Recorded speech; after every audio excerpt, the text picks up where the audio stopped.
रहीम अस्सलाम वालेकुम नादरीन, आप यूट्यूब चैनल देख रहे हैं। मैं इमरान खान हूँ। कराची ने नादरीन एक मरतबा फिर साबित कर दिया कि कराची की सबसे मकबूल पॉलिटिकल पार्टी पाकिस्तान तहरीक इंसाफ है और इस वक्त कराची के अंदर जो सबसे मकबूल पॉलिटिकल लीडर है वो एक मरतबा फिर इमरान खान है। कराची बड़े लंबे अरसे से इमरान खान साहब के साथ वफा निभा रहा है। मिनी पाकिस्तान है और यहाँ पे जो फैसला होता है वो लगभग पाकिस्तान में भी वैसे ही होता है। पाकिस्तान के हर कोने से लोग कराची के अंदर रहते हैं और कराची का फैसला लगभग पाकिस्तान का फैसला होता है।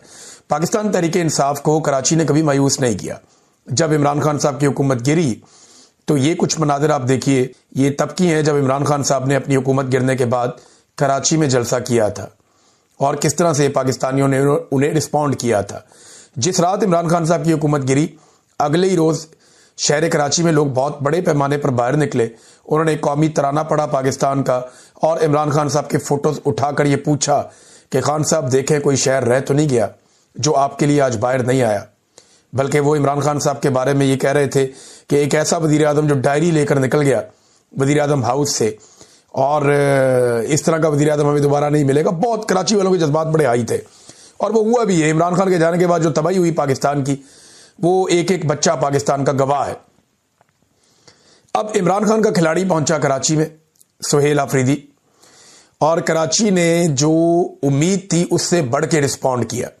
एयरपोर्ट के ऊपर जिस तरह का इस्तकबाल मिला, जैसा कराची के मुख्तलिफ इलाकों में इस्तकबाल मिल रहा है, जिस बड़े पैमाने पर लोग जिधर जाते हैं सुहेल आफरीदी वहां पे हजारों लोग इकट्ठे हो जाते हैं, तो स्ट्रीट मूवमेंट का जो एक मोमेंटम कराची को बनाना था वो अब बनना शुरू हो गया है।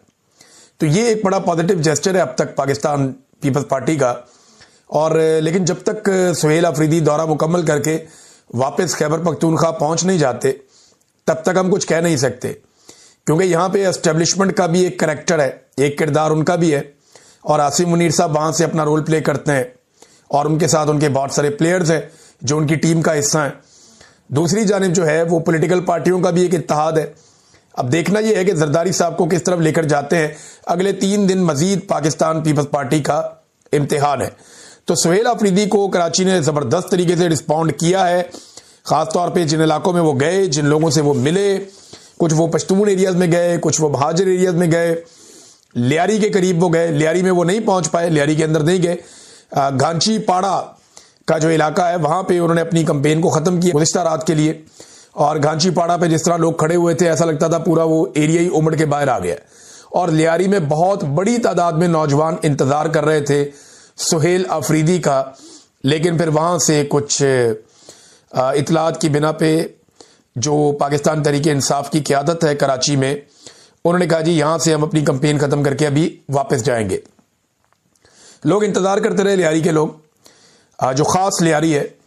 अब या तो सुहेल आफरीदी साहब वापस लियारी जाएंगे या फिर लियारी के लोगों को एक मौका है कि वो मज़ार कायद वाला जो जलसा है पाकिस्तान तहरीक इंसाफ का एतवार वाले दिन का, वो उसमें शमूलियत इख्तियार कर सकते हैं। तो एतवार को जो पाकिस्तान तहरीक इंसाफ का जलसा है उससे उम्मीदें वाबस्ता कर ली है पाकिस्तान तहरीक इंसाफ ने कि इमरान खान साहब जिस दिन से जेल गए हैं उस दिन के बाद से लेकर अब तक खैबर पख्तूनख्वा की हुकूमत बनने के अलावा खैबर पख्तूनख्वा की टेरिटरी से बाहर पहली मरतबा पाकिस्तान तहरीक इंसाफ को एक मौका मिला है कि वो एक भरपूर जलसा करके पूरी दुनिया में ये साबित कर दे। यानी ये जलसा बहुत इंपॉर्टेंट होगा। ये ना सिर्फ पाकिस्तान के अंदर बल्कि पाकिस्तान से बाहर भी दुनिया के तमाम ममालिक में जो जो मुबस्सरीन, जो जो लोग देख रहे हैं, ओवरसीज पाकिस्तानी हो या गैर मुल्की हो जो पाकिस्तान के ऊपर नजर रखकर बैठे हैं, या गैर मुल्की ताकतें, ये उन सबको एक पैगाम देने का जलसा हो सकता है जिसमें अगर पाकिस्तानी बड़ी तादाद में निकल कर आ जाते हैं और कराची की सड़कों को हर तरफ से भर देते हैं और कराची के लोग अपना फैसला सुना देते हैं कि वो इमरान खान के साथ पूरी ताकत से खड़े हैं, तो ये जलसा पूरी दुनिया को एक पैगाम दे देगा। ये पैगाम डोनाल्ड ट्रंप से लेकर जो पाकिस्तान के आसपास के ममालिक है वहां तक पहुंच जाएगा और सबको ये पता चल जाएगा, मोहम्मद बिन सलमान को पता चल जाएगा, गल्फ ममालिक में सबको पता चल जाएगा कि इमरान खान की मकबूलियत क्या है और लोग आज भी पाकिस्तान के इमरान खान के साथ खड़े हैं। ये जो हुक्मरानों ने जाके बाहर मुल्कों के अंदर प्रोपेगेंडा किया, ये पूरी दुनिया को जाकर क्या बताते हैं? ये बताते हैं जी इमरान खान के साथ कोई नहीं है, अदालतें उसको सजा दे रही हैं, पाकिस्तान के इलेक्शन में वो हार गया है। और जो इंफॉर्मेशन ये लोगों को देते हैं लोग उसे मान भी लेते हैं। पाकिस्तान तहरीक इंसाफ से ताल्लुक रखने वाले या जो ओवरसीज पाकिस्तानी है, ये तो उनका शुक्र अदा करना चाहिए पाकिस्तानियों को कि उन्होंने पूरी दुनिया को बताने की कोशिश की कि नहीं, ये झूठ बोल रहे हैं, हकायक इसके मुनाफी है। लेकिन देखें, ये साबित करना पड़ता है ग्राउंड पे, और ग्राउंड पे साबित करने का मौका एतवार के दिन है। पाकिस्तान तहरीक इंसाफ का बड़ा इम्तिहान है। पूरी पाकिस्तान तहरीक इंसाफ को और पाकिस्तानियों को इस फस्तायत के खिलाफ जोर लगाना चाहिए और वो ये साबित करें कि वो इस जालिम रजीम के खिलाफ है, वो पाकिस्तान में फौजी अदालतों के खिलाफ है, वो पाकिस्तान में जबरी गुमशुदगियों के खिलाफ है, वो पाकिस्तान में रजीम चेंज ऑपरेशन के खिलाफ है, वो पाकिस्तान में उस फस्तायत, जुल्म और जबर के और इंसानी हकूक की पामालियों के खिलाफ है जो पाकिस्तान की मिलिट्री एस्टेब्लिशमेंट कर रही है, और वो फौज की सियासत में मुदाखलत के खिलाफ है। पाकिस्तानियों को निकल कर यह फैसला सुनाना पड़ेगा कि वो आज़ादी इज़हार राय के साथ हैं। पाकिस्तानियों को यह ऐलान करना पड़ेगा कि वो जमहूरियत के साथ हैं। पाकिस्तानियों को बताना पड़ेगा कि वो अपने मैंडेट का एहतराम चाहते हैं। तो पाकिस्तानी ये मौका ज़ाया ना करें। कराची के शहरियों के ऊपर पूरे पाकिस्तान की जिम्मेदारी पड़ गई है और कराची के शहरियों को ये जिम्मेदारी उठानी होगी। अब देखना यह है कि सिंध हुकूमत जो है वो इसी तरह जिम्मेदारी का सबूत देती है या किसी मौके पर उनकी नीयत बदल जाती है या कोई बदनीयती आ जाती है, क्योंकि एस्टेब्लिशमेंट का हिसाब किताब भी साथ साथ चल रहा है कि ये हो क्या रहा है। नादरीन, मकबूलियत का मैं आपको एक और भी तरीकाकार बता देता हूं यहां पे जांचने का। लेकिन ऑपरेशन पर सुहेल आफरीदी ने एक सवाल के जवाब में कहा कराची में कि ऑपरेशन पर मैं बार बार अपना मौक़िफ़ दे चुका हूं, बता चुका हूं बार बार, लेकिन इसके बावजूद भी अगर ऑपरेशन होता है तो यह खुली बदमाशी है। सुहेल आफरीदी ने बातचीत करते हुए कहा कि खैबर पख्तूनख्वा में ऑपरेशन का मकसद तहरीक इंसाफ को खत्म करना है। हम सिर्फ टीटीपी नहीं बल्कि तमाम दहशतगर्द तंजीमों की मुखालफत करते हैं। एक तरफ हुकूमत ये प्रोपेगेंडा कर रही है कि पाकिस्तान तहरीक इंसाफ के ऊपर यह इल्ज़ाम लगाया जाता है कि यह टीटीपी का सियासी विंग है। दूसरी तरफ पाकिस्तान तहरीक इंसाफ टीटीपी समेत तमाम दहशतगर्दों की मजम्मत कर रही है। तो ये क्या बात हुई? पाकिस्तान तहरीक इंसाफ ने तो यह भी आपसे चैलेंज किया हुआ है कि आप वो मिनट्स निकाल कर ले आए जिन मिनट्स में यह फैसला किया गया, जिस मीटिंग के अंदर यह फैसला किया गया उसके मिनट्स ले आए कि तालिबान को या टीटीपी को पाकिस्तान में लाकर दहशतगर्दों को वापस बसाया जाए। यह फैसला पाकिस्तान तहरीक इंसाफ ने नहीं किया था, बल्कि यह फैसला पीडीएम की जमातों ने किया था। अगर तो पाकिस्तान तहरीक इंसाफ सियासी विंग होती टीटीपी का, तो वो टीटीपी के लोगों को वापस लाकर बसाने की मुखालफत क्यों करती? मुराद सईद इमरान खान साहब के सबसे करीबी साथियों में से एक है। अगर मुराद सईद जैसा आदमी इसकी मुखालफत कर रहा था तो फिर पाकिस्तान तहरीक इंसाफ तो इसके खिलाफ हुई। तो उन्होंने, सुहेल आफरीदी ने वही बात की जो इमरान खान साहब कह रहे थे कि खैबर पख्तूनख्वा में मिलिट्री ऑपरेशन से अमन व अमान कायम नहीं होगा। खैबर पख्तूनख्वा में ऑपरेशन का मकसद इमरान खान और पीटीआई को खत्म करना है। फिर इन्होंने जनाब ये बताया कि अब वो मुख्तलिफ जगहों पे जाएंगे और अपना अगला प्लान भी बताया सहाफ़ियों से बातचीत करते हुए। और उन्होंने कहा कि अगर वज़ीर आज़म मुझे खैबर पख्तूनख्वा में दहशतगर्दी के खात्मे के लिए बातचीत पर बुलाएंगे तो मैं लाजमी जाऊंगा। वफाक खैबर पख्तूनख्वा हुकूमत, सियासी जमातें और सिक्योरिटी इदारे मिलकर खैबर पख्तूनख्वा में क़याम अमन के लिए रास्ता निकालें।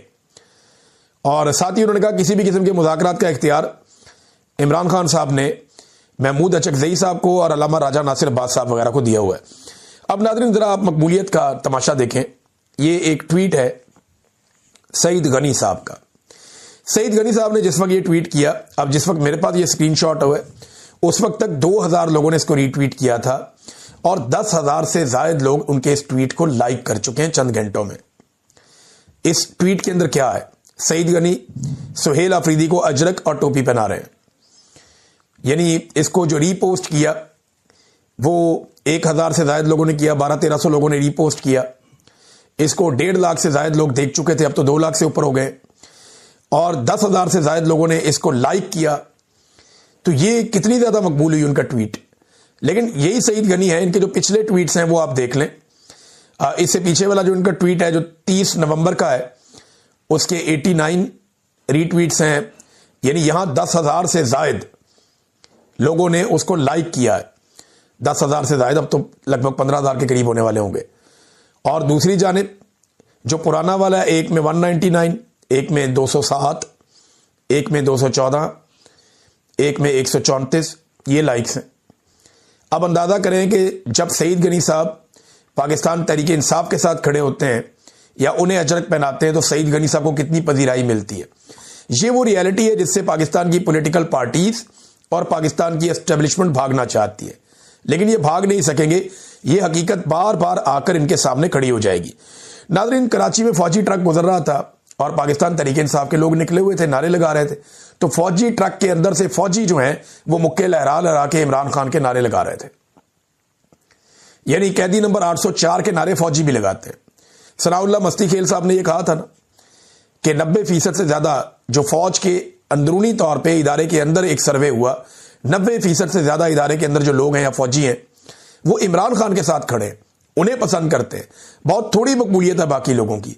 तो इमरान खान की मकबूलियत चाहे फौज के अंदर है, चाहे फौज के बाहर है, चाहे सिविलियंस में है, चाहे ब्यूरोक्रेट्स में है, हर तरफ इमरान खान साहब की मकबूलियत यकसा है। ये सिर्फ सिस्टम के बेनिफिशरीज हैं जो फायदा उठाते हैं। फौजी ट्रक के अंदर से मुझे बिल्कुल हैरत नहीं हुई, क्योंकि मैं जाती तौर पे जो मिलिट्री की जो फैमिलीज को मिलता हूं वो लोग बहुत प्यार करते हैं इमरान खान से और वो बड़े शर्मिंदा हैं जो कुछ इमरान खान साहब के साथ हो रहा है। अब नादरीन ने ये एक महमूद खान अचकजई साहब ने इमरान खान साहब की रिहाई के मामले पर बड़ी खुलकर बात की है और हत्ता कि उन्होंने आईना दिखाया। कुछ पाकिस्तान तहरीक इंसाफ के लोगों को भी उन्होंने एक तरह का आईना दिखाया। महमूद अचकजई साहब ने सख्त बात कर देते हैं, लेकिन बुजुर्ग सियासतदान है, बात उनकी ठीक है और तहरीक इंसाफ के लोगों को इस बात पे सोचना चाहिए। वो कहते हैं हर आदमी इस वक्त कैदी नंबर 804 का नारा लगा रहा है। कौन बचाएगा पाकिस्तान, इमरान खान का नारा लग रहा है। इस वक्त जो अवामी हमायत पाकिस्तान तहरीक इंसाफ को हासिल है या इमरान खान को हासिल है, तारीख में किसी को हासिल नहीं रही। इसके बावजूद इमरान खान जेल में है। माजरत के साथ इसकी वजह तहरीक इंसाफ में डिसिप्लिन की कमी है। हर 100 आदमी का एक लीडर है, यानी हर 100 बंदों ने अपना एक, इसने ये ग्रुप बनाया, उसने वो ग्रुप बनाया, उसने वो कहता है ये गद्दार है, वो कहता है वो कंप्रोमाइज है। और इसके अंदर ना बहुत सारे ऐसे लोगों ने भी किरदार अदा किया जिन्होंने खुद कोई कुर्बानी नहीं दी, जिन्होंने खुद एक चपेड़ भी नहीं खाई, लेकिन वो रोजाना की बुनियाद पे बताते हैं वो फलाना भी एमएनए जो है वो गद्दार है, वो फलाना एमपी है जो वो भी गद्दार है, वो फलाना जो है वो भी। इन्होंने इतना सख्त कर दिया क्राइटेरिया पाकिस्तान तहरीक इंसाफ के लोगों के लिए कि लोग बेचारे हाथ पंख फूल गए उनके, वो छोड़ छाड़ के बैठ गए, यार हम किधर जाएं, हम काम करते हैं फिर गालियां पड़ती हैं, पीछे हटते हैं फिर गालियां पड़ती हैं। तो ये कुछ लोगों ने बड़ा सख्त क्राइटेरिया कर दिया और ज्यादातर ऐसे लोगों ने जिनका अपना चेहरा दिखाई भी नहीं देता, जो खुद सामने आ भी नहीं सकते, या ऐसे लोगों ने जिन्होंने कभी जिंदगी में कभी एक चपेट भी नहीं खाई। देखिए, हर आदमी के हालात मुख्तलिफ होते हैं। हर आदमी एक सर्टन लेवल तक लड़ सकता है। कोई आदमी ज्यादा लंबी लड़ाई लड़ सकता है, कोई छोटी। एक दिन मैं इमरान खान साहब के साथ बैठा हुआ था, तब भी ये बात हुई थी। मैंने खान साहब के सामने अर्ज किया था कि खान साहब, कोई आपके सामने कारकुन ऐसा आ जाएगा जो गोली खा लेगा आपके लिए, कोई ऐसा आ जाएगा जो आपके लिए गोली मार भी सकता है। कोई डंडा खा सकता है, कोई डंडा मार सकता है। कोई ऐसा है जो ना डंडा खा सकता है ना डंडा मार सकता है, सिर्फ नारा लगा सकता है। कोई ऐसा है जो पुलिस को एंगेज कर सकता है, कोई ऐसा है जो उनके आगे लग के भाग सकता है। कोई ऐसा भी होगा जो अपने घर के अंदर कमरे में बंद करके अपने आप को जानमाज पे बैठ के आपके हाथ में दुआई कर सकता है। तो ये लोगों का अलग अलग होता है ना। अब सारे लोग तो एक तरह के नहीं होते मार खाने वाले, तो आपको सारों को साथ लेकर चलना होता है। लेकिन यहां क्राइटेरिया बहुत सख्त कर दिया गया। मैं उन लोगों की बात नहीं कर रहा जो लोग प्रेस कॉन्फ्रेंस करके चले गए, मैं उन लोगों की बात भी नहीं कर रहा जो लोग इमरान खान की पीठ में छुरा घोंप कर चले गए, या जिन लोगों ने एस्टेब्लिशमेंट के साथ मिलकर गेमें डालना शुरू कर दी। उनका एहतसाब तो इमरान खान ने जेल में बैठ के खुद कर दिया। ये चंद लोग थे, 4-5 लोग, खान साहब ने जेल के अंदर से बैठ के इनकी तबीयत साफ कर दी। उन्हें पता चल गया कि कौन क्या कर रहा है। ओवरऑल बहुत सारे लोग बेचारे इमरान खान के साथ चलना चाहते हैं, लेकिन वो नहीं चल पाते हैं। उसकी वजह यह है जो आपके सामने अब वही बात कर रहे हैं कि थोड़ा सा दिल बड़ा करना पड़ेगा, सबको साथ लेकर चलना पड़ेगा। एक बड़ी कंपेन है, एक बहुत बड़ा काम करना पड़ेगा पाकिस्तान में। सबको दिल बड़ा करना पड़ेगा, सबको बुलाना पड़ेगा, पूरे पाकिस्तान को आवाज देनी पड़ेगी। तो डिसिप्लिन की कमी है। हर 100 आदमी के ऊपर एक लीडर है जो दूसरों को बुरा भला कहता है, लेकिन इमरान खान पे सब मुत्तफिक हैं। हाँ, ये बात बड़ी अच्छी है। कोई आदमी कम कुर्बानी दे रहा है, कोई ज्यादा कुर्बानी दे रहा है, कोई बहुत ज्यादा कुर्बानी दे रहा है, किसी ने अपना ये धड़ा बनाया हुआ है, किसी ने अपना वो ग्रुप बनाया हुआ है, लेकिन सारे के सारे एक बात पे मुत्तफिक है कि लीडर इमरान खान है, इमरान खान को जेल से बाहर आना चाहिए।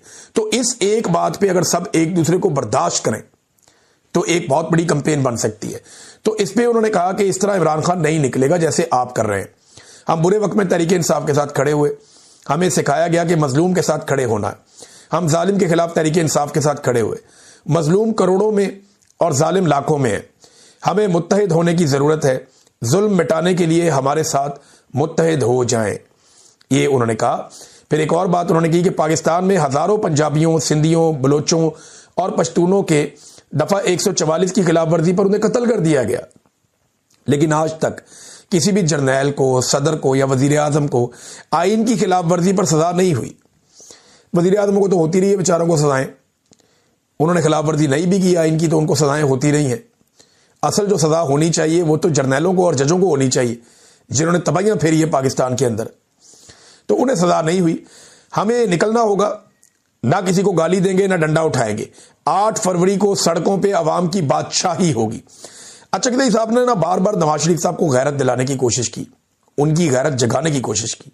बार बार वो नवाज शरीफ को कहते रहे कि मियां साहब आपको पता है कि आप हार गए, मियां साहब आपको पता है कि आप तारीख की गलत सिमत पे खड़े, मियां साहब बाहर निकले, मियां साहब फेस करें। लेकिन मियां नवाज शरीफ साहब चुपके बैठे रहे, उन्होंने परवेज रशीद को आगे कर दिया। परवेज रशीद साहब हमारे साथ जब बैठते थे ना रिपोर्टिंग के दिनों में, तो ये हमेशा कहते थे जर्नैलों ने पाकिस्तान को तबाह कर दिया। वो ये कहते थे कि कैसे जर्नैलों ने घटिया सियासत से नवाज शरीफ और मुल्क के खिलाफ साजिशें की है। मगर इमरान खान ऐसा माई का लाल है जिसने बड़े बड़े बेनकाब कर दिए। इमरान खान ने बड़े खूनी लिबरल्स बेनकाब कर दिए, रातब खोर मौलवी मुल्ला जो है वो बेनकाब कर दिए, सरकारी मुल्ला बोगस से भरे हुए दानिश्वर बेनकाब कर दिए। पाकिस्तान का मीडिया, अदलिया और तकरीबन तमाम इदारे, उनके अंदर बैठे हुए घुसपैठिए इमरान खान साहब ने बेनकाब कर दिए। और सबसे बड़ा निकाब इमरान खान साहब ने जो जाली इनकलाबी थे ना, परवेज रशीद साहब जैसे, इनके मुंह से इन्होंने उतारा।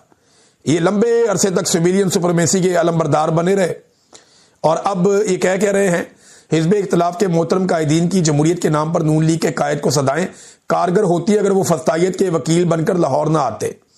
लाहौर के जमहूरी मिजाज ने उनके फस्ताई रवैयों को भुगता भी और निपटाया भी है। ये हमें आवाज़ें देने की बजाय जिन्ना हाउस जाएं और कायदे आज़म से माफ़ी मांगे। परवेज रशीद साहब, आपको जब तक फौज ने नहीं बताया, आप दिल पर हाथ रख के बताया, आपको पता था ये जिन्ना हाउस है। पाकिस्तान तहरीक इंसाफ के लोग एहतजाज करने के लिए कोर कमांडर हाउस गए थे, जिन्ना हाउस नहीं गए थे। उन्हें नहीं पता था कि जिन्ना हाउस है। क्या कराची के अंदर लोग मज़ारे कायद के ऊपर गए थे एहतजाज करने के लिए? जहां पे भी लोग गए वो वहां गए कि यार एस्टेब्लिशमेंट का दफ्तर है, तक लोग एहतजाज करो। ये इमरान खान से लड़ रहे हैं, लड़ाई तो फौज लड़ रही है इमरान खान से, आर्मी चीफ लड़ रहा है इमरान खान से लड़ाई, और तो किसी की लड़ाई नहीं है। कौम ये बात समझ गई थी, वो एहतजाज करने गए, आपने वहां से पुलिस गायब कर दी, वहां से सिक्योरिटी सारी की सारी हटा दी, और उसके बाद वहां पे एक false flag operation Pakistan Tehreek Insaf कहती है, और उनकी बात में इसलिए भी वजन है कि वहां पे सीसीटीवी फुटेज ही नहीं है, वहां पे कोई ऐसी गवाही नहीं है जिसकी बुनियाद पे आप सिविलियन कोर्ट्स के अंदर इनको सजाएं दिलाते, आपको मिलिट्री कोर्ट्स का सहारा लेना पड़ा। तो परवेज रशीद साहब, आप अपने दिल पे हाथ रख के बताएं कि आपको पता था कि ये जिन्ना हाउस है। पूरे पाकिस्तान में किसी को नहीं पता था, लोगों को तो यही पता था ये कोर कमांडर हाउस है, और आप कह रहे हैं कायदे आज़म से माफी मांगे। एक्चुअली परवेज रशीद साहब कहना चाहते हैं कि जाके फौज से माफी मांग लो। और साथ उन्होंने भी कहा कि ये फस्ताई कुव्वतों के लिए हमायत हासिल नहीं की जा सकती, लाहौर खामोश है और खामोश ही रहेगा। नहीं परवेज रशीद साहब, लाहौर सिसक रहा है, लाहौर चीख रहा है, आपको लाहौर की आवाज सुनाई नहीं दे रही। लाहौरी ऐसे नहीं है, लाहौरी बड़े गैरत वाले लोग हैं, लाहौरी बड़ी शर्म वाले लोग हैं। लाहौरियों को आपने दबा कर रखा हुआ है, लाहौर पे आपने कब्जा किया हुआ है। लाहौर की फितरत ऐसी नहीं है। लाहौर ने कायदे आज़म को वेलकम किया, लाहौर ने फातिमा जिन्ना को वेलकम किया, लाहौर ने बेनज़ीर को वेलकम किया, लाहौर ने नवाज शरीफ को वेलकम किया जब भी उसने कभी इनकलाब का नारा लगाया, और आज लाहौर इमरान खान को वेलकम कर रहा है। जिस दिन लाहौरियों ने झटका लगाया ना और छुटकारा हासिल किया और ये जंजीरें तोड़ दी, उस दिन आप लोगों को कहीं छुपने की जगह भी नहीं मिलेगी, ये गारंटी आप मेरे से ले लें। अब नाजरीन, एक और खबर है, ये खबर आई है जनाब पंजाब के हवाले से। खबर यह है कि जिस हुकूमत ने 10 अरब रुपए की बेची है पीआईए, यानी पीआईए को कितने में बेचा? 10 अरब रुपए का, और छलांगे मारी जनाब, बड़ी कामयाबी हासिल कर ली, ऊंची उड़ान, फलानी डिमकानी उड़ान। यार 10 अरब रुपए में आपने इतनी बड़ी एयरलाइन बेच दी, एक पीनट के अंदर, मूंगफली के एक दाने के एवज आपने इतनी बड़ी एयरलाइन बेच दी। एक तैयारा 10 अरब का नहीं है, इतने तो तैयारे नहीं आते जितनी आपने पूरी एयरलाइन उठा के बेच दी आपने। एक इस्लामाबाद में कमर्शियल बड़ा प्लॉट आप ले लेना तो 10 अरब रुपए में वो आपको नहीं मिलता, आपने पूरी की पूरी एक इंटरनेशनल एयरलाइन उठा के बेच दी। पाकिस्तान एयरलाइन 10 अरब रुपए की इन्होंने बेची। अब जिस हुकूमत ने ये बेची उसका कारनामा चेक करें आप। आफ्ताब शेरपाव साहब ने भी इसका गिला किया, और बहुत सारे लोग इसके ऊपर शिकवा कर रहे हैं। कारनामा इनका यह है कि वफाक ने, यानी वफाकी हुकूमत शहबाज शरीफ ने, पंजाब हुकूमत के 465 अरब रुपए का एक मंसूबा है कि लाहौर से बहावलनगर तक एक सड़क बनानी है। वो उन्होंने जिम्मेदारी अपने सर ले ली कि हम बना देते हैं आपको। यानी पंजाब ने पैसा देना था 50% ये कर दो, वो नहीं, कुछ नहीं, उन्होंने कहा जी हम बनाकर देते हैं आपको। और ये जनाब जो IMF के साथ भी इन्होंने खिलाफ वर्जी कर दी, जो मुआहदा था, और फिस्कल पैकेट की भी इन्होंने खिलाफ वर्जी कर दी है, नेशनल फिस्कल पैकेट, इसकी भी इन्होंने खिलाफ वर्जी कर दी है। और